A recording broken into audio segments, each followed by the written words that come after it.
Patay ang 2 taong gulang na bata sa Iloilo matapos siyang aksidenteng mahulog sa kaldero ng mainit na sabaw. Nakatutok si Zen Kilantang Sasa ng GMA Regional TV. Kalunos-lunos ang sinapit ng 2 taong gulang na si Baby Kaiden matapos aksidenteng mahulog sa kalderong may mainit na sabaw ng Batchoy. Nangyari ang insidente sa Purok 3 sa Barangay Pantalan, Carles, Iloilo.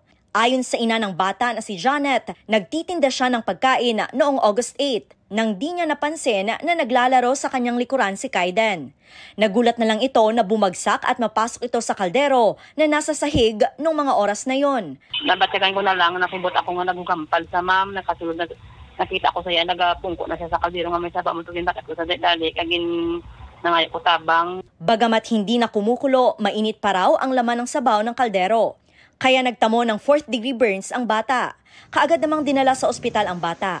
Agosto 13 nang binawian ito ng buhay sa Western Visayas Medical Center sa Iloilo City. Comment nga amo na ako nung ginabayan ko ng bata ko nga misulod-ugid ko sa kaldero, aba Diyos ko gatulo pa lang luwa ko sa mga comments ang tawo. Mula sa GMA Regional TV at GMA Integrated News, Zen Kilantang Sasa, nakatutok 24 oras.